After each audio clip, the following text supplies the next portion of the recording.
It's the Church Solutions podcast, and this is your cue, Steve Lacey. All right. Hi, my name's Steve Lacey. Glad to be here. Don't be so excited about this. Yeah. Very Okay. excited. All right. Steve's got a cold today. He's not feeling really good, so we're dragging him in to do this podcast. Hope you feel better. Yeah, thank you. It's running its course. It's kind of I don't know. After a few years, you get to figure out how these colds work. So right now, they migrate. They usually start up high and go down low, or they start low or start in your throat, and they just migrate around. So that's true. It's Good point. It's in the super runny nose mode. I've got a box of Kleenex. I can tell you're stuffed up. Well, I'm sorry to hear that. All right. Well, my name's Phil Thompson. This is episode number 507. A lot of action and activity going on in Tucson, Arizona, which is where we are based out of because of the kidnapping or abduction of Savannah Guthrie, who's the host on the Today Show.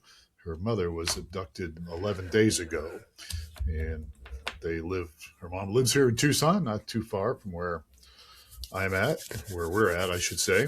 And so it's been quite a national media and everything, and they thought they had somebody yesterday, and apparently they've released the person. And anyhow, it's just become quite a big deal here. So we wish the Guthrie family well. We definitely want to pray for their comfort and pray that they find the mother. The mother's 84 years old, so it's been kind of a sad deal there.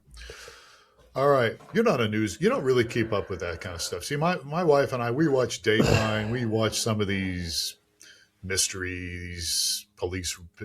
That's one of the few things I will watch with my wife. So we kind of, not up my alley. Yeah, kind of interested in those things. All right. So today we're going to talk about Easter's coming up, right? This is 2026. And Easter's coming up. What is Easter? The first or second day of April, I think. I can't remember now. But it's coming up real quick. Look on my calendar here. And one of the things that's really important about Easter, actually it's April 5th. Looked at my wall calendar here. There's something about a wall calendar. You know, we're all digital around here, and we've got Google calendars and everything else. I like my wall calendar. All right. Somebody got me as a gift a Corvette calendar, but that year's gone behind me now. So yeah, well, there you go. All right, so April 5th, Easter, and what's really important for Easter, and we're a company that does streaming video. And by the way, this podcast is brought to you by StreamingChurch.tv, which is us. You want to make sure your volunteers are ready to go, especially your tech volunteers, especially now Easter's come up. Big time of the year, of course, for churches. So we're going to talk about 10 ideas for recruiting church tech volunteers today. Yes, we're borrowing some content from Church Tech Today. So I saw this article, thought it might be kind of interesting since I am one of our church's church tech volunteers. And thought, this might be interesting. Yeah, how do we get more volunteers? I think his deal. There's some other stuff we'll look at too, but so let's start off. First off, if you want to recruit volunteers, and you should. I mean, in my opinion, volunteering, whatever they're doing, tech or whatever, is just an important part of ministry. It doesn't just benefit the church leadership, or the staff, but it actually can benefit the person volunteering. They become a part of something. They can grow in certain areas. They get to work with other people. They get to know other people. And God works in their life when they begin to reach out and help and volunteer. So it's not purely a selfish thing of like, we need some volunteers because otherwise we'd have to pay people. I mean, obviously churches with budgets, we all understand that. It's tough. But when a volunteer is involved in something, it helps them as well as the church. Yeah, I completely agree with that. We volunteer at our church, and I'm typically paired up with, maybe we'll talk about this, with the same people. I don't do it every week. I do it every other week. But I get paired up with the same people. So, and I know one of the guys uh, lives alone, doesn't have any kids. He's working, and this is a big part of his life. I mean, being able to serve in the church, he looks forward to it. He gets to socialize with people. He gets to feel valued, and he's kind of moved and migrated to kind of one of the lead roles, so he enjoys that. And and he's Yeah. volunteering for other things too. So he's the Yeah. TV mover guy right now, which I Okay. thought was kind of interesting. We have a TV on wheels on Oh, I remember stage that. I that remember the that. the Yes. pastor I was there. uses, and they all of a sudden he goes up, right before the bumper video. I got to run out here and grab the TV. I'm like, what? And he's going on stage and moving the TV into the location for the service to begin. Pushing So the yeah, he's TV doing on it. wheels. Yeah. Yeah, so Push it's on wheels. he's Yeah, I remember that. I was there. yeah. So it's like you said, it's a big part of his life. I think he would really miss it if he couldn't volunteer. So Yeah. yeah, It is. It's really very. It has such a beneficial effect for everybody involved. So let's yeah, talk about some ideas when it comes to recruiting some volunteers. And there are some things here that I think, unfortunately, as church leaders, and I was a church leader for a long time, some of these things we miss. We don't do a very good job at. So let's talk about the first one: is clearly state the expectations. yeah. So we do this related to this, and it's not on our list here, but it's related to this first point, in that we have a program where we allow everyone to shadow. So, or take a tour. We do a lot of this. Say, hey, I'm interested in volunteering, and what they'll do is they go, well, I'm not sure where I want to volunteer. I assume they do this for other areas because they'll bring them to the back. We're in the back room now, before the service, and they go, here's where all the video switching, streaming stuff occurs, and here's this equipment, here's this guy, here's Steve, here's Ralph, and they kind of give them a little overview. They're just kind of oh, okay, yeah, it looks interesting, and then they shuttle them off to another area, and they'll say, here's what the greeters do, and here's how they work, and here's what their day, here's what ushers do, here's what children's workers do. They kind of walk them around just to Okay. get them exposed to. Mhm. I mean, that's phase one, and then the next phase is once they say, "Yeah, I want to go. That tech stuff looks like fun. I like Justin Dials on my stereo or whatever." Then we set them up to shadow somebody.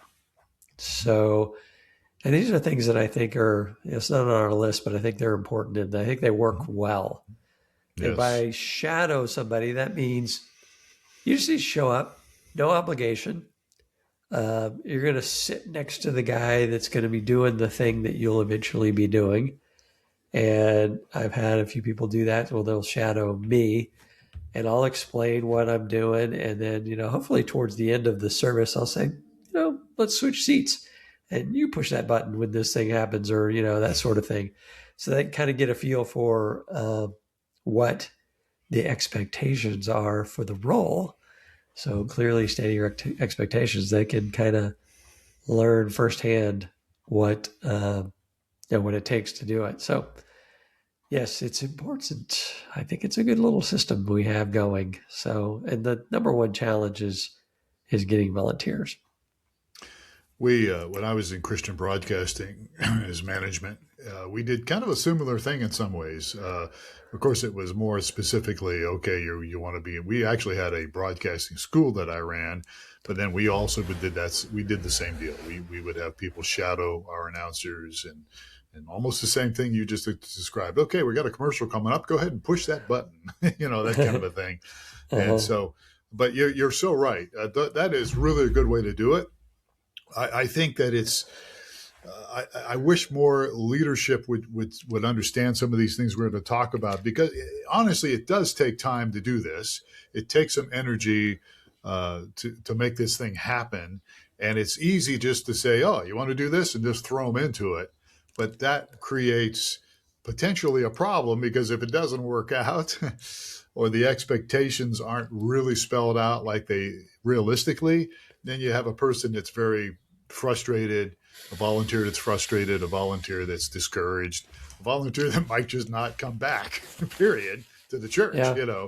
So it's really good for people to understand what the expectations are, whatever it is they're going to be doing as a volunteer, so they can make an informed decision on whether they want to do that. I'll back the tape up even a little bit more, and I don't know how many churches do this anymore, but your church used to do it because I used to teach it. And when I started my own church, I did the same thing. We actually had like a class where you discovered your gifts. And I think we called that Class 301, which was based out of Rick Warren stuff. And I think Alive called it something different eventually, Alive being your church. Your church is alivechurch.com. But so we actually would help people discover their gifts and talents. And we would teach a class that did that. And people were excited about it because, everybody kind of wants to learn a little more about themselves, right? And maybe discover something that they didn't realize they had, a gift or a calling, a spiritual gift or whatever. So we actually would do that. And then we would begin to plug people in to different areas of the church. So anyhow, All right. Shall we move on to point number 2, offer training and support? Yeah, and I think we kind of talked a little bit about that. Because the shadow thing is the one way to do the training, and I have had people come shadow for a service, and some that they're on the team and they're rocking and rolling, and other times where they're like, maybe I don't enjoy doing this. I'll go. I enjoyed shadowing over here instead. And they went and took on another role. So yeah. So you definitely cover that. So I mean, it's you want to. I would also add this. I would add to when we talk about training and support. I would add to the point where you actually create some opportunities to meet with your volunteers on a somewhat of a regular basis, whatever that might be, every month or something. I don't know, but something where there's a little bit of support offered outside of just Sunday morning. Hey, how's it going? See you later. But, and again, that means a meeting or something, but it could be done creatively with maybe a luncheon together or dinner together or something. You're poking at my disdain, like, I've already given this time. I can't come and give any more time, Well, and that's a barrier perhaps, but you can make it fun, and not everybody thinks like Steve Lacy. Yeah, that's true. But I certainly understand that, but you're doing a lot too. I mean, you as a person with grandkids and streaming church.tv and trying to take care of Phil Thompson and Michael Gray and everybody else involved here, you do have a lot on your plate.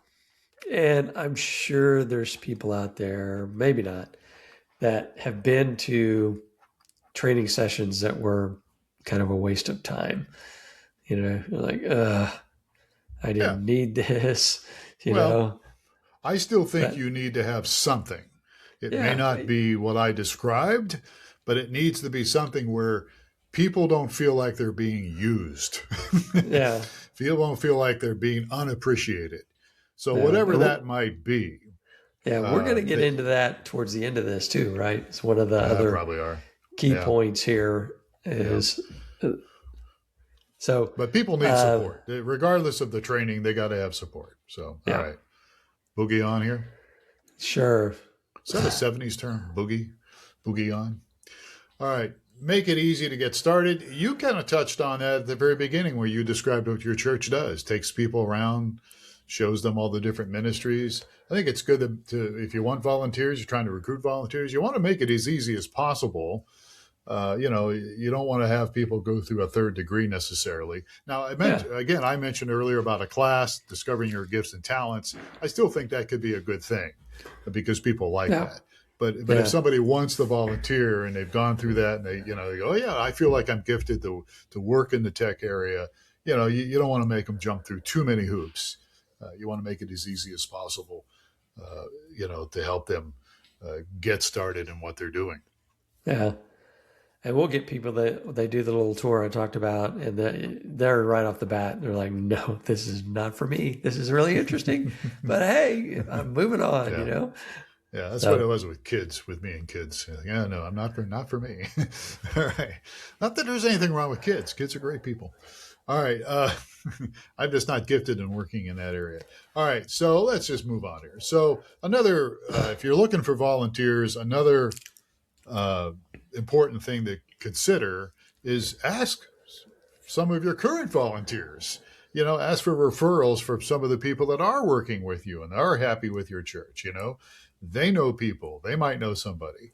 And so that's always a good opportunity to hey, do you know anybody that might want to be involved here, that might like doing this? As speaking to a volunteer, I think that can be important, and get a referral from those people. yeah, we've got a somewhat interesting thing at our church. We have a lady that directs tech. I guess you'd call it. She's kind of the director of camera one, now camera two, set camera three on this. And her husband doesn't speak English, and he volunteers as a cameraman. So there, he's a referral from her, I think, or it may be the other way around. I don't know, but yeah, and so it makes it really interesting because he doesn't speak English and we don't speak Spanish, and so if he's on camera, we need her in the back to do translation. So Numero uno, dos, tres, cámara tres. Yeah. Yeah, we don't even try. So All right. So moving along here, when it comes to getting some tech support, especially the seasons happening here, Easter. It's okay to put it on your website. I wouldn't make it a big deal on your website, but you can certainly utilize your church website. There are, again, people looking to get involved in things in life, and if they find your church and or maybe even if they're regular members and they go to your website on a regular basis to look at different things happening, putting something like that on your church is it's nothing wrong with doing that. Put it on there, give people an opportunity to maybe get plugged in. I think it's a great opportunity, or a great tool, I should say, to use. yeah, especially for the newer people that that may be one of their primary exposures was through the website. So yeah, like I said, I probably wouldn't make it a primary focus, but listing, get involved opportunities, and a lot of these are the next 3 or 4 here are all talking about the same kind of things, right? Yeah, they really are. Then the other one was utilize social media. Again, I wouldn't put a big emphasis on that, but you could certainly utilize social media to reach potential volunteers. Try to make it attractive in the sense of putting maybe an attractive image into social media, something like that.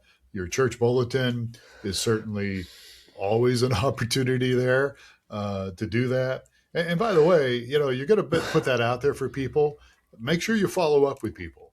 I mean, if you do have somebody that's interested, follow up. Assign somebody to follow up. If you're not the person to do it, make sure they're following up. My wife recently was inquiring. She's a singer and hasn't been singing for a while, but she's been a part of a church, a newer church. And we actually know a lot of people from this church, the leadership included. And she's inquired about possibly being on their music team, and the guy hasn't called her back. It's been weeks, right? And they need people. It's not like they don't need people. We know they need people. So you just want to be careful that you're going to get out there and recruit people. When people do respond, make sure somebody's following up, right? Yeah, and I think it's important for all these avenues is to not fall into the trap of speaking from the church's perspective, meaning we need this, we need that.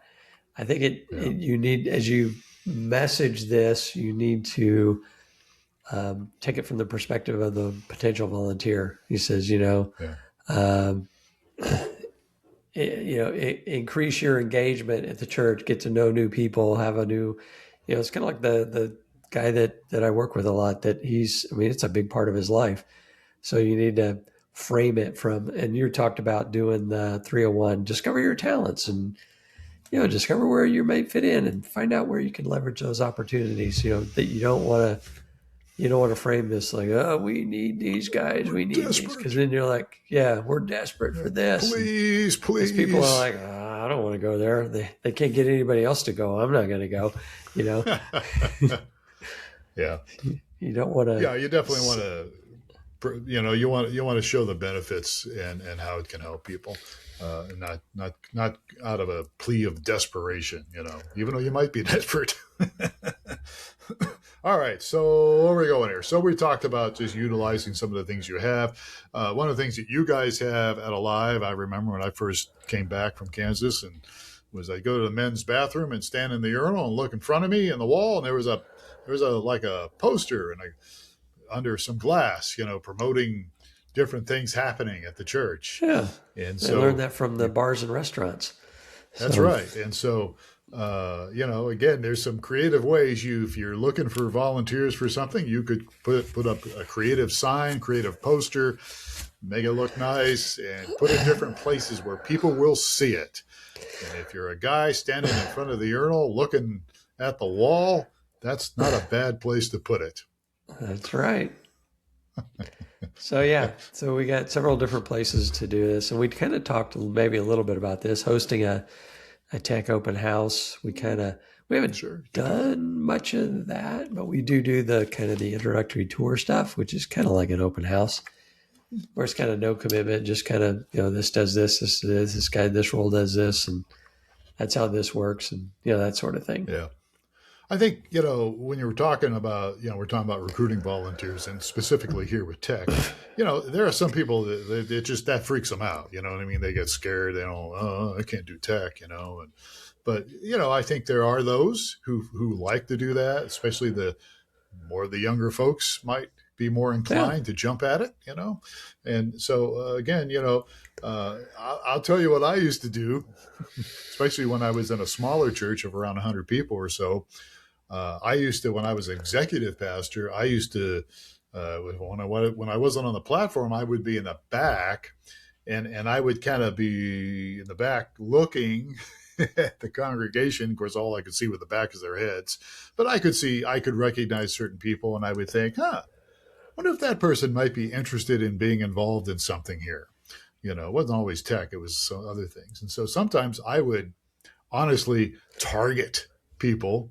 Not stalk them, but target them because they were coming, and I knew maybe they weren't really involved in something. So I would just target them and then just gently walk up to them when the opportunity arose and say, hey, I know you've been coming here for a couple months now. How you liking it? Would you be interested in maybe being a greeter? Would you be interested in maybe, whatever it might be, folding bulletins or running the PowerPoint presentation. I'm old. I said PowerPoint, but running ProPresenter, something like that.